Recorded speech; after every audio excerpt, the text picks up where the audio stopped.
በዓለም ላይ እጅግ ታዋቂው የዩቲዩብ ኮንተንት አቅራቢ ከመሆኑ ከዓመታት በፊት ጂሚ ዶናልድሰን መላ ሕይወቱንና ሙያውን የገነባው ሊፈጸሙ የማይችሉ የሚመስሉ ግዙፍ ፈተናዎችን በማሸነፍ ላይ ነበር። እያንዳንዱን ሰከንድ፣ እያንዳንዱን ሰዓትና እያንዳንዱን የሥራ ሂደት በጥንቃቄ ያቅድ ነበር። ነገር ግን በግል ሕይወቱ ውስጥ ከተከሰቱት እጅግ በጣም አስፈላጊና ታላቅ አጋጣሚዎች አንዱ በፍጹም የታቀዱ አልነበሩም። ሁሉም ነገር የጀመረው ባልተጠበቀ አደጋና የእቅድ መስተጓጎል ምክንያት ነበር።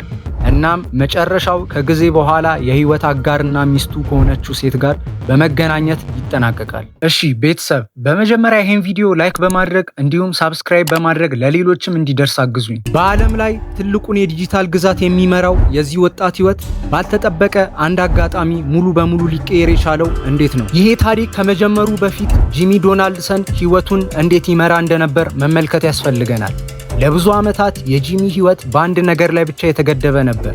እሱም የዩቲዩብን ስልተ ቀመርን ማሸነፍና በዓለም ላይ ምርጥ ቪዲዮዎችን መስራት ነበር። በቀን ለ16 እና ለ15 ሰዓታት ያለ እረፍት ይሰራል።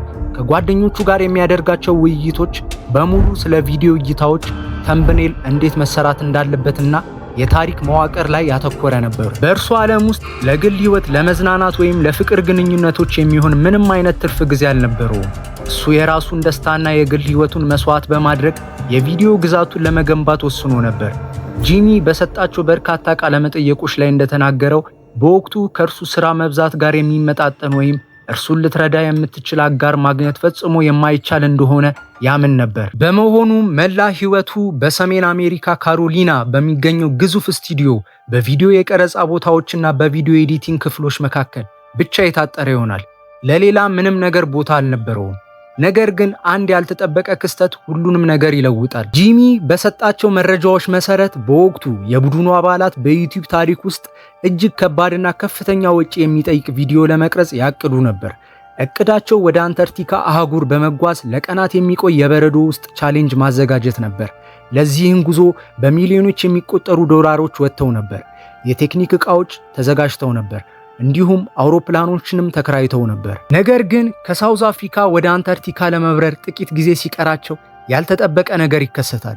ጊዜው 2022 መጀመሪያ ነበር። የኮቪድ-19 ወረርሽኝ ገደቦች ያቆሙበት ወቅት ነበር።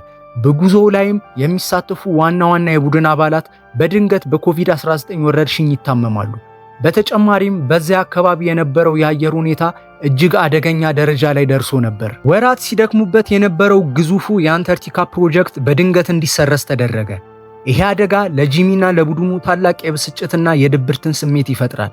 ወራት ሙሉ የተደከመበትና ከፍተኛ ገንዘብ የወጣበት እቅድ በአንድ ጀንበር አየር ላይ ይቀራል። ጂሚ አብረውት ከነበሩት ጓደኞቹ ጋር ሆኖ በታገዱበት ሁኔታ ውስጥ እያለ ወደ አሜሪካ ቀጥታ ከመመለስ ይልቅ ለጥቂት ቀናት እረፍት እዛው ለማድረግ ይወስናል። ይሄ ያልተጠበቀ የእቅድ መለወጥ እርሱን ደቡብ አፍሪካ ኬፕ ታውን ከተማ እንዲቆይ ያደርገዋል። ወደ ደቡብ አፍሪካ የተደረገው ይሄ ጉዞ በጂሚ ህይወት ውስጥ አልፎ አልፎ ከሚከሰቱ ነገሮች አንዱ ነበር። ምክንያቱም እሱ ያለ ምንም የቪዲዮ ቀረጻ እቅድ፣ ያለ ምንም የቪዲዮ ካሜራና ያለ ስራ ለመጀመሪያ ጊዜ ከሀገሩ የወጣበት ጊዜ ነበር። በዚያች ምሽት አብረውት ከነበሩት ሰው መሃል ከጓደኞቹ ጋር ሆኖ ወደ አንድ የቡና ካፌና እራት ቦታ ለማምራት ይወስናል።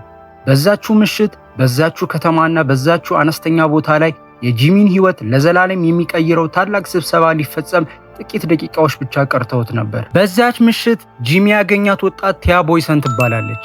ቲያ የሳውዝ አፍሪካ ተወላጅ ስትሆን በዲጂታል ዓለም ውስጥ የሚስተር ቢስት ተከታታይ አልነበረችም።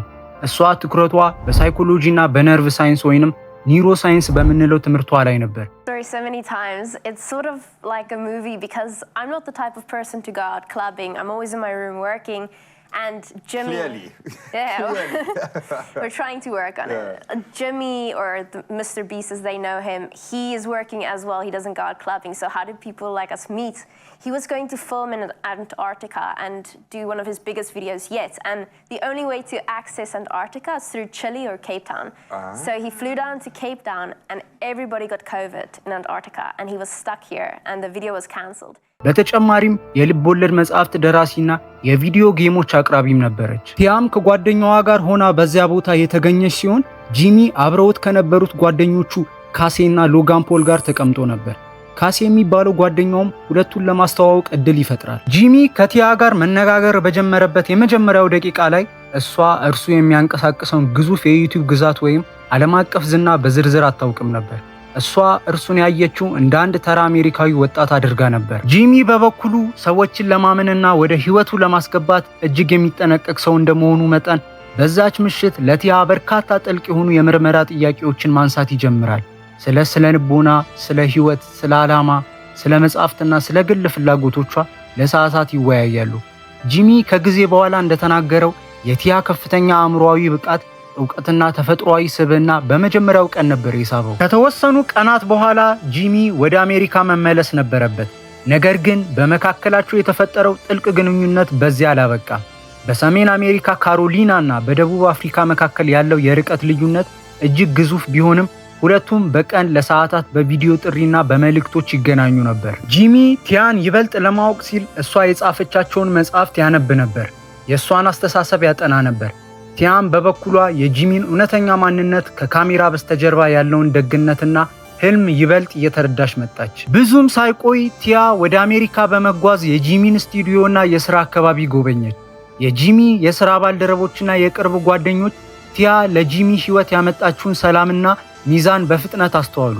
ምክንያቱም እሱ ከልክ ያለፈ የሥራ ጫና ውስጥ በሚሆንበት ጊዜ ዘና እንዲልና የህይወትን ሌላ ገጽታ እንዲመለከት ታደርገው ነበር። ሁለቱም የግል ህይወታቸውን ከማህበራዊ ሚዲያ ውዝግብና ከልክ ያለፈ የህዝብ ትኩረት ለማራቅ ከፍተኛ ጥንቃቄ ያደርጉ ነበር። ግንኙነታቸው ለረጅም ጊዜ ሚስጥራዊ አድርገው ካቆዩ በኋላ ቀስ በቀስ በህዝብ ፊት አብረው መታየት ጀመሩ። በይፋ አብረው መታየት ሲጀምሩ የሚዲያው ማህበረሰብና በሚሊዮኖች የሚቆጠሩ አድናቂዎች ከፍተኛ ደስታቸውን ገለጹ። ጂሚ በሙያው ከፍተኛ ደረጃ ላይ በደረሰበት ወቅት ህይወቱን የሚያካፍላትና የሚረዳውን እውነተኛ አጋር በማግኘቱ ብዙዎች አድንቀዋል። ጂሚ ለአድናቂዎቹ እንደተናገረው ቲያ በህይወቱ ውስጥ መገኘቷ የተሻለ መሪ፣ የተረጋጋ ሰውና ደስተኛ እንዲሆን አድርጎታል። I'm very happy with the partner I have, and like we were talking about before, I do think she makes me better. There's a lot of actually positives I've noticed, even things as simple as like, you know, I struggle to turn off my brain at night because I'm just thinking about all the businesses and how we could do better, or whatever weird thing I have on my mind. But, you know, just chatting with her and hanging out with her helps me like basically just shut my brain off and like mellow out. And even like there's just a ton of little things like that I've noticed are positives, especially when you really look for them, that are easy to gloss over if you're not. And so for me, yeah, I have someone who I think is very beautiful, very intelligent, makes me better, is constantly pushing me, okay with me working hard, makes me smarter, and just all these different things. እናም የሚወዳትንና በአንድ የዕቅድ መበላሸት ምክንያት ያገኛትን ፍቅረኛውን በመጨረሻም ያገባታል። ይሄ እውነተኛ ታሪክ ከቀላል የፍቅር ታሪክነት አልፎ ለመላው ተመልካች ትልቅ የህይወት ትምህርት ያስተላልፋል። ይህ ታሪክ የሚያሳየን አንዳንድ ጊዜ በህይወታችን ውስጥ የሚያጋጥሙን ታላላቅ መሰናክሎች፣ አደጋዎች ወይም የተሰረዙ እቅዶች በእውነቱ ወደ ተሻለ አቅጣጫ የሚያመሩን መንገዶች ሊሆኑ እንደሚችሉ ነው። እሺ፣ ሚስተር ቢስ ስለመጣበት መንገድና ከቲያ ጋር ስለተገናኘበት ሁኔታ ምን ታስባላችሁ? ይሄን ቪዲዮ ላይክ እንዲሁም ሳብስክራይብ ማድረግ እንዳይረሳ።